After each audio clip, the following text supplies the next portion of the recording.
இந்த வீடியோ உங்களுக்கு பிடிச்சிருந்ததுன்னா சப்ஸ்கிரைப் பண்ணுங்கள், பெல் ஐக்கான் ப்ரெஸ் பண்ணுங்கள்.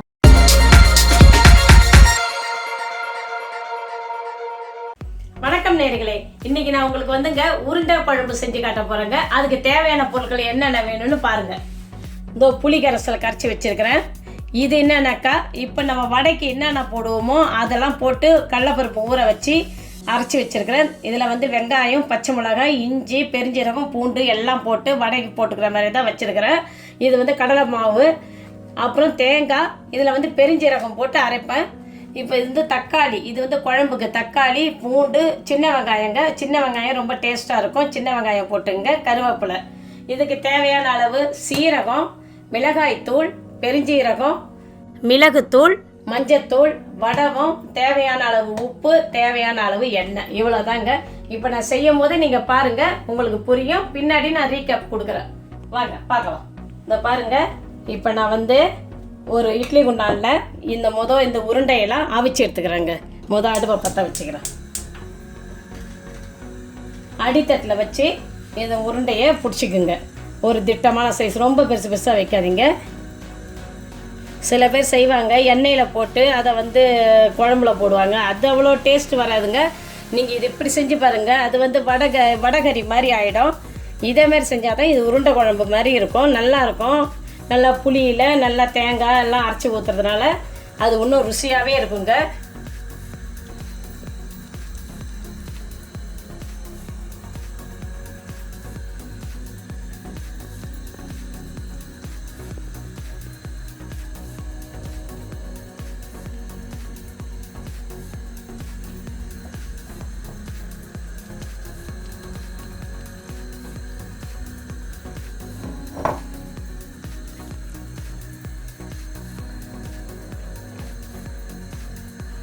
இவ்வளோ தாங்க. இந்த நேரத்தில் நம்ம என்ன செய்யணும், இந்த துணியெல்லாம் உள்ளே விட்டு மூடியை போட்டு மூடிக்கணும். அது ஒரு பக்கம் வெந்துட்டு இருக்கட்டும். அதுக்குள்ளார இந்த புளி கரைசலை கரைச்சி வச்சுருக்கிறேன். இதில் நம்ம என்ன செய்கிறோம்னாக்கா,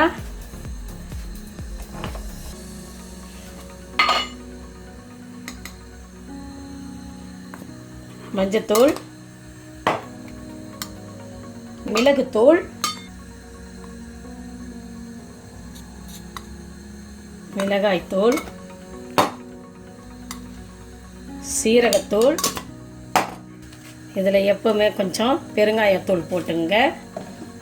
இப்போ இந்த தனியாத்தூள் போடுறேங்க, அதான் கொரியண்டர் பவுடர். இப்போ இதெல்லாம் போட்டு கலந்தாச்சு.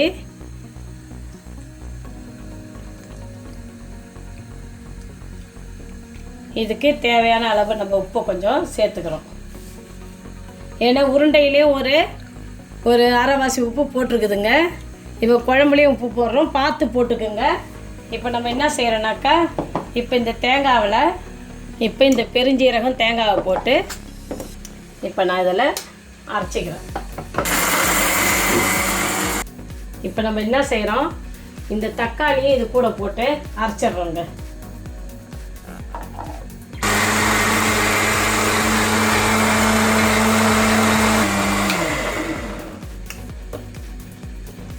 இப்போ பாருங்கள், இப்போ இதை அரைச்சதை நம்ம என்ன செய்கிறோம், இந்த குழம்பு கூட்டி வச்சுக்கிறோம் இல்லையா, அதில் நம்ம இதை போட்டுக்க வேண்டியதாங்க.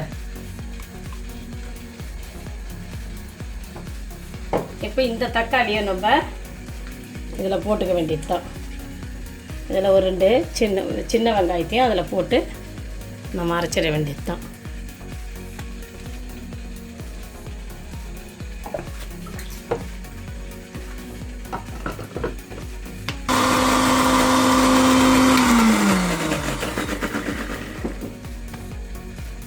இப்போ இதுவும் அரைப்பட்டு போச்சு. நான் என்ன செய்கிறேன்னாக்கா, இந்த கருவேப்பிலையும் அதுலேயே போட்டுடுறேங்க. ஏன்னா அந்த குழம்புலையே அது கலந்துருச்சுனாக்கா யாரும் எடுத்து போட மாட்டாங்க பாருங்கள்.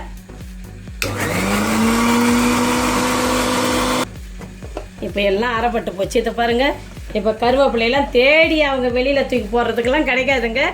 எல்லாத்தையும் இதிலே அரைச்சாச்சு, நல்லா வாசனையாகவும் இருக்குது பாருங்கள். இப்போ நம்ம தாளிக்கிற வேலை தாங்க. அதுக்குள்ளே அந்த உருண்டை வெந்துக்கிட்டு இருக்குது. இதை தாளித்து கொதிக்கிற நேரத்தில் அதை நம்ம போட்டு இறக்க வேண்டியது தாங்க.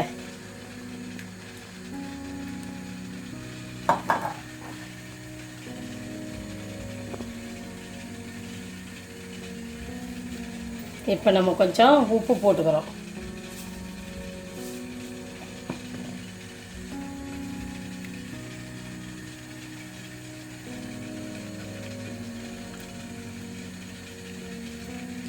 சூப்பராக இருக்குதுங்க.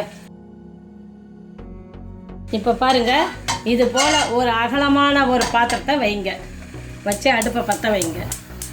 ஏன்னு கேட்டிங்களா, அந்த உருண்டை போட்டு அது கொஞ்சம் கொதிக்கிறதுக்கு இது நல்லா வாட்டமாக இருக்குங்க. இது போலன்னு ஒரு உங்கள் வீட்டில் எந்த பாத்திரம் இருக்குதோ கொஞ்சம் அகலமாக பார்த்து வச்சுக்கோங்க.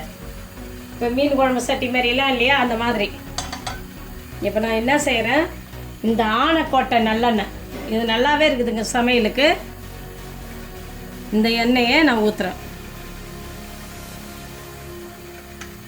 இப்போ எண்ணெய் காயிட்டங்க. இதோ பாருங்கள், எண்ணெய் நல்லா காய்ஞ்சிடுச்சு. இந்த நேரத்தில் இந்த தாளிப்பு வடவத்தை இதில் போடுறேங்க.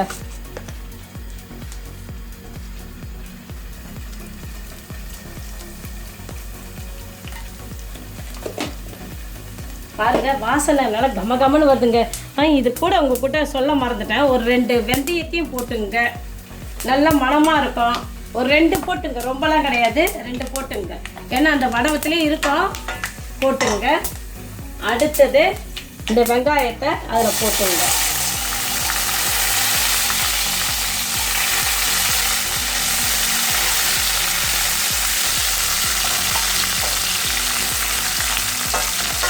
சின்ன வெங்காயம் உடம்புக்கும் நல்லதுங்க, சமையலுக்கும் டேஸ்ட்டுங்க.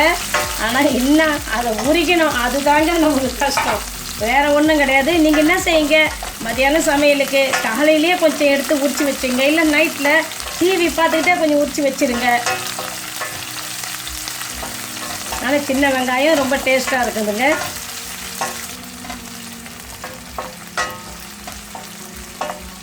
இந்த நேரம் பார்த்துங்க, இந்த பூண்டையும் நம்ம இதில் போட்டுற வேண்டியது தான். இந்த பாருங்கள், எல்லாம் வதங்கிடுச்சு. இந்த நேரம் பார்த்து நம்ம என்ன செய்கிறோம்,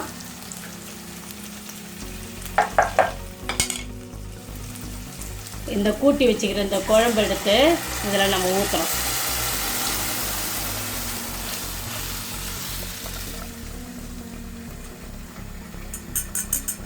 பாருங்க எப்படி இருக்குது பார்த்தீங்களாங்க.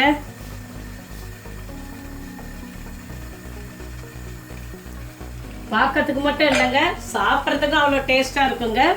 உருண்டை குழம்பு, சுட்ட அப்பளம் செஞ்சு சாப்பிட்டு பாருங்க. இப்போ நான் ஒரு மூடியை போட்டு இதை மூடி வச்சிடுறேங்க, இது கொதிக்கட்டும். இப்போ உருண்டை வெந்துருச்சான்னு நான் பார்க்குறேன்.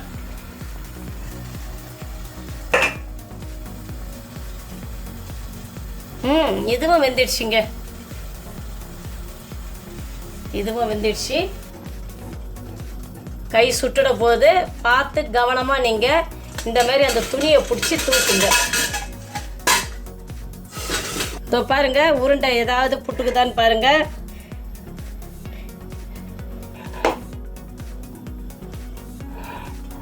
இதோ பாருங்க, நல்லா டேஸ்ட்டாக வாசனையாக இருக்குது. இப்போ நல்லா குழம்பு கொதித்து வர்ற இறக்குற பதத்தில் நம்ம இந்த உருண்டைங்களை போட்டு இறக்கிட வேண்டியதுதாங்க.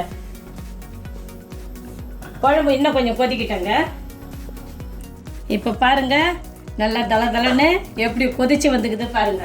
இந்த நேரத்தில் தான் நம்ம என்ன செய்கிறோம், அந்த உருண்டையை நம்ம போட போகிறோங்க. இந்த பாருங்க, குழம்பு நல்லா நல்லா கெட்டியாகி வந்திருக்குது. இந்த நேரத்தில் நம்ம என்ன செய்கிறோம், ஒரு ஒரு உருண்டையாக அதில் போட்டு விட்டுறோம்.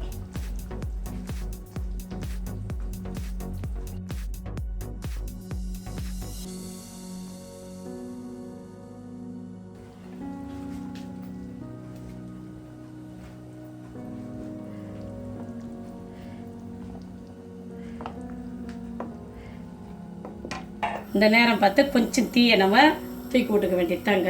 ஏன்னா கொஞ்சம் நேரம் எல்லாம் அந்த உருண்டையில் அந்த குழம்பெல்லாம் ஊறணும். சூப்பராக இருக்குதுங்க. நம்ம இறக்குற நேரத்தில் கொத்தமல்லி தழையை போட்டு இறக்கிட வேண்டியது தாங்க. உருண்டை குழம்பு ரெடி. இதோ பாருங்க, இப்போ இறக்குற நேரம் வந்து போச்சு. இந்த நேரம் பார்த்து நம்ம கொத்தமல்லி தழையை போட்டு இறக்கிட வேண்டியது தாங்க.